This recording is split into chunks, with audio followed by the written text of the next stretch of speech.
woote ci mais numéro vert bi il paraît que jariñul dara parce que nit yi dañuy insister ba sonn du am réponse est-ce que loolu tamit nekkul tur wàññi wala population bi liñ ci waroon satisfaire gis liñ ci waroon di gis seen bopp ñu ngi ko ci gis. Voilà, comme tu dis, hein, il faut de la rigueur dans tout ce qu'on ah fait.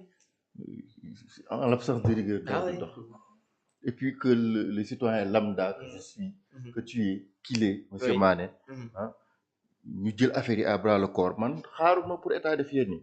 gis nga damay dawal ma gis benn scooter jël sens interdit jàkkaarloog man. doo ma romb.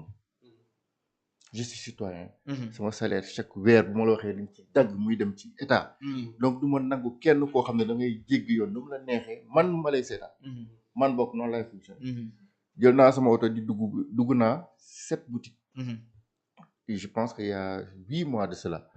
ñu yokk suukar bi nu leen neexee. on discrimine pas. mais c'est les Guinéens qui le font. il faut appeler le chat par le chat.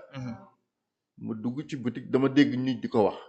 man suukar damay jënd saabu. ma ne ok man du ma dégg naa rek damay dem gisal sama bopp. boutique bi ma jàkkaarloog sama kër laa njëkk a ñëw laaj ko mu ne ma suukar ma ne ko d'accord génn. dugg beneen bi mu am nu mu waxee ma ne ok ma jël sama oto nag léegi di wër. am sama temps man noonu laay demee. parce que je suis citoyen. j'ai fait le tour de 7 boutiques. beneen bi ma dem mu ne ma suukar de ma ne ko 3 kilos laa bëgg mu ne ma libre moo des xaw ma lan genre yooyu moo sànni sama bët gis naa ne am na fa suukar lu toll ci une vingtaine de sachets de libre yooyu donc mun na ma jaay. 3 kilos mais bëgg ko. c'est ce qu'on appelle un refus de vente. bu liggéey ci la loi. pour avoir le cœur net kooku ma ne ko léegi jox ma kilo. jox ma kilo. ma génn duggaat beneen boutique. gis nga noonu laa def di def fi ma mujjee dugg nag. kooku laa yebbeeku ci kawam. ma ne ko ok bi ma ko laajee 3 kilos mu ne ma kii nga mën a am 1 kilo xam ma ne ko pourquoi. mu ne ma parce que waa xam nga rek ñu bëri dañuy ñëw jënd ma ne ko nitu yoon ngay waxal nii li ngay def ça s'appelle refus de vente. ma ne ko yéen on a constaté que da ngeen di yor suukar teg ko en stock ku ñëw di jënd lu toll ci benn quantité bi ngeen ne ko amul pourquoi fan nga ko teg. nii ngeen di def léegi si on vous tombe dessus avec le commerce intérieur et cetera ñu ne dafa am benn acharnement bu nit ñi di def et cetera alors que vous faites tout en défaçage de la loi. mu ne ma non xam nga rek c'est que ma ne ko non. ça ne se passe pas comme ça arrêtez ce que vous faites sinon on va faire ce qu'on doit faire bi ma fa génnee ironie du sort ma dem sama bureau ma fekk fa commerce intérieur ñu ñëwoon di def genre mooy descendre sur le terrain visite sur site ma interpellé ils m'ont donné le numéro du directeur régional je l'ai appelé. je suis citoyen sénégalais dama koy topp.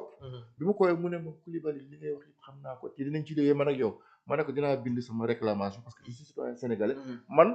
mën naa jënd suukar bi mais am na sama benn yaay ju nekk Pikine wala bu nekk Médina boo xam ne pour mu jënd kilo suukar problème la donc il faut cette rigueur là de l'État mais que tous les citoyens puissent compatir c'est pas parce que boutiquier bi daf may lebal que bu defee lu dul yoon du ma ko boole parfois l'État veut mais nous faisons en sorte que l'État ne puisse pas réussir question loyer bi loolu aussi la les bailleurs ont la tortuosité de contourner la loi mais aidés par les citoyens.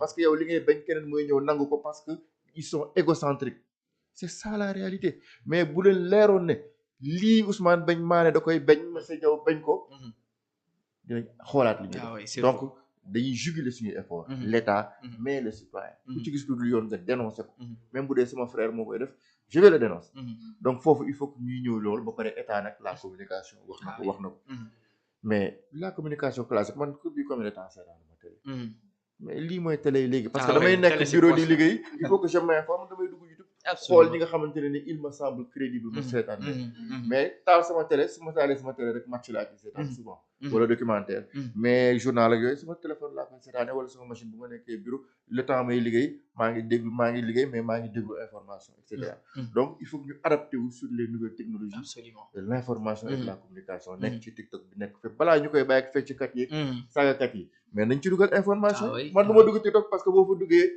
excusez-moi de le dire sexe rek nga fay gis ak ay des idioties kese donc doo fa dugg mais ñoom nañ ni ko gars yi envahir nañ ko envahir jël ñi nga xamante ne ni ils sont capables de relayer la bonne information mais dugg ci affaire yi dans le détail dans le fond des choses dem ci tuto yi WhatsApp yi statut et cetera waaye statut boo xool moo tax du ma xool statut fecc kese mais en fait tu te poses la question qu'est-ce qui se passe dans le pays non mais c'est vrai donc yooyu je pense que il faut que ñu dem vers ça. Sans que malheureusement j'ai pas pu aborder ce qu'il n'a pas abordé. Peut-être je vais le dire en une minute.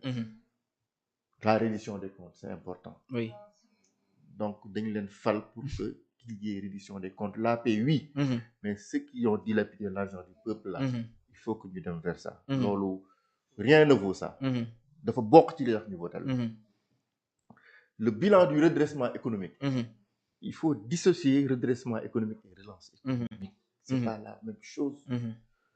Le redressement économique, moi je me suis dit, attends, comment est-ce qu'ils ont pu, en période de redressement économique, diminuer les prix? Parce qu'en période de redressement, les économistes savent que de redressement, souvent tu n'as pas la possibilité d'ouvrir certaines choses, ou bien de favoriser la fluidité la distribution de la richesse. Le redressement économique, souvent, des tards.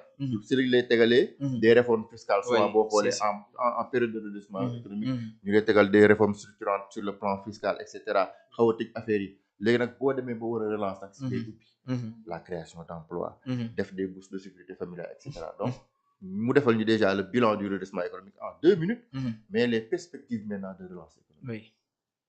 Mais il faut voir, mais dégoût. Donc, la modernisation de l'administration. Oui, surtout là. Surtout. Dafa am solo. Ah oui. Et la digitalisation des procédures. Gis nga am na fooy toll. Oui. Gis nga c'est pas parce que dafay didi ay emploi mais da koy jar. Parce que jubal jubanti bi ñuy woote ñoom. Oui. Gis nga y a ces gens qui sont là, qui sont dans l'administration. Ñii c'est des forces de l'ordre. Ñii ñu ngi etc. Ñii ñu ngi ministère des finances. Ils ne veulent pas que les choses changent. Parce que jubuñu te tant que yaa ngi leen di may prox ndoolu bu leen di permettre ñu tëpp les procédures def li ñu mën a def. dañ koy def. Qu'il y ait Ousmane Sonko comme président. Qu'il y ait Bassirou Diomaye Faye comme président. Peu importe. Ils vont le faire. Donc ces gens-là, il faut enlever leur main dans le plat du mos. Gis nga beaucoup ci dindee. mu am fooy toll foo xamante ne nii yow du nit mooy wax ak yow. Malheureusement bëgguñ ci yegg mais dañ ci war a yegg parce que on voit des choses. Il y a ces anecdotes yoo xam ne du ma toog fii di ko nettali. mais qui existent. C'est le bon avance. Donc dañu war a ànd ak moom. dañu war a ànd ak moom. tey jii bu ñu la verbaliser ci tali bi doo gis policier buy wax ak yow dañ ci war a toll parce que les gens sont fatigués dañuy toroxal nit ñi ci tali bi. Ah oui. nañ la taf flash ñu envoyé le message comme ça se fait à Dubaï en Arabie Saoudite. Absolument. nga dem fay ji boo fayul kenn du la topp waaye xamal ne tôt ou tard dañ la fay am nga compte bancaire maanaam on va tout lier. Gis nga boo ko fayul da ngay xëy rek gis ñu débité la sa compte bancaire ba pare mu nekk des choses muy produire des intérêts. Gis nga bu la leeree ne bu ma ko fayul ci weer bee di ñëw day nekk bu waroon nekk 20 000 day nekk 45 000 dinaa ko fay. parce que dañ koy dem débité sama compte. Oui. Et puis les directives de l'UEMOA yi nga xam ne dañ ko teg sur la bancarisation mais il faudrait que warul dellu ginnaaw te je vois que dafa nekk di dellu ginnaaw dafa war a avancer. yooyu gis nga bu ñu ko tegee mu dëgër këcc digitaliser procédure yi moderniser l'administration ñi nekk ci administration yi di nelaw boo ñëwee war a ut extrait il faut nga joxe 1000 francs wala 2500 wala xool koy neexal foo dem tu as tendance di neexal nit parce que da nga bëgg sa mbir gaaw. alors que les choses ne doivent pas se passer comme ça dans un pays sérieux. déplacement bi moo gën a métti nit ñi parce que dañ siy gis koo xam si ni tey dafay soxla benn extrait mu ngi Dakar mais mu ngi dëkk Casamance donc fallait que bu déplacé wu dem ba Casamance pour am extrait bi war a dellusiwaat déposer ko fii alors que buñ ko digitaliser woon dina mën a toog fii mu am lépp te du déplacé. tu dois l'avoir en un clic. dina éviter corruption dina éviter yu bëri perte de temps bi tey yi nga war a jóge sa bureau. ne da ngay dem uti ji benn extrait tu perds non seulement yow li ngay dem noonu. mais day am ñu waroon ñëw sa bureau duñ la fa fekk. alors que tu peux rester là en un clic nga def ko. donc c'est des choses yoo xamante ne on doit aller vers ça et c'est des urgences. man maa la wax loolu c'est des urgences. parce que y a des gens qui sont là. bëgguñu loolu avancer. bëgguñu qu'il y ait cette rupture. ne vous inquiétez même pas bëgguñu ko. donc yooyu nag moo lay dimbali sa jubanti boobu ngay. mu nekk lu efficace. parce que tant que defuloo ko muy am la chaleur humaine là c'est bien beau c'est ce qu'on veut. mais comme les gens ne veulent pas. quitter ce stade là aller à un autre stade. mais il faut les contraindre comme li ma waxoon fan yii ci benn plateau. gis nga on ne peut pas s'assurer de l'honnêteté de tout le monde. mais il faut contraindre tout le monde à être honnête par la voie des procédures rigoureuses. bu may recruter sama entreprise nii. mais ku nekkay ñëw mais bu ma bàyyee benn nit moom mun na créer dossier. mun na facturer ba pare bu war a dem recouvrer.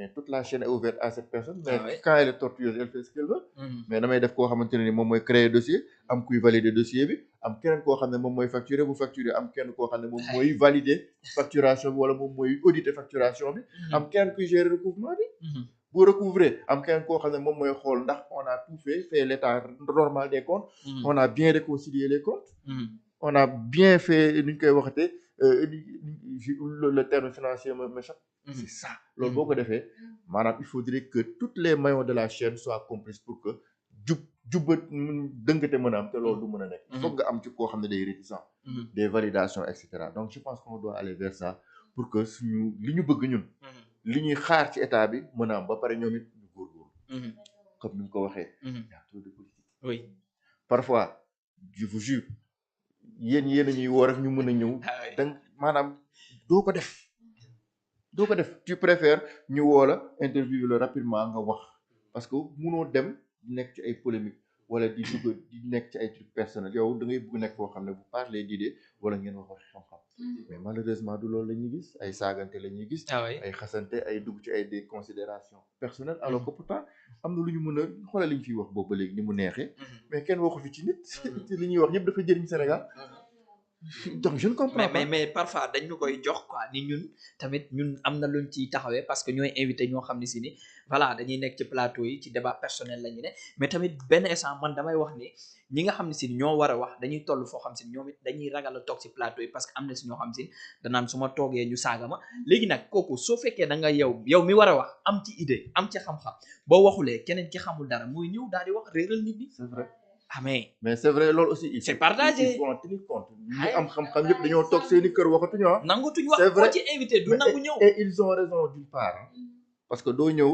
toog ak koo xamante ne ni yàlla ngeen baal ma koo xam ne peut-être mën nga jàngal yaayam ak baayam même buñ la magee nga ñëw wax li nga wax mu leer na leen li ci xam-xam bu ko teg ak en toute objectivité boo tax na waaye li nga wax tegu ko fenn ba pare teg ci lu bon buñ la ko defee benn yoon ñaari yoon ñetti yoon te mu leer na la yow loolu da nga koy def utoo ci dara lu dul rek juste leeral rek mais da ngay toog sa kër na nga am njaboot ñu naan la papakat yow la ñu wax fii lii neexul il faut ñu revoir yooyu xam naa ci benn journaliste boo xam ne carrément ma wax turam xalaatuma ko mais day wax carrément il s'en fout moom ko am buzz lay invité lay waxal point même booy saaga il s'en fout yaanaa dans votre métier agago de dafa nekk lu am solo parce que mais dafa am ñi nga xam ne ñoo war a quand tu es père de la nation c'est-à-dire ñu jiitu ñooy wane exemple dañoo am malheureusement li nga xam ne dañ ko doon combattre parce que fi ñëw au pouvoir ñu gis ko mooy y a beaucoup d'autorités qui ne font que de la politique dafa bëri gis nga quand tu es DG amoo temps politique dañoo nekk ci dëkk bi nga xam ne dafa pauvre moo ne c'est-à-dire Sénégal tey dafa bëri ay secteurs yi ñu war a développé am un pays sous-développé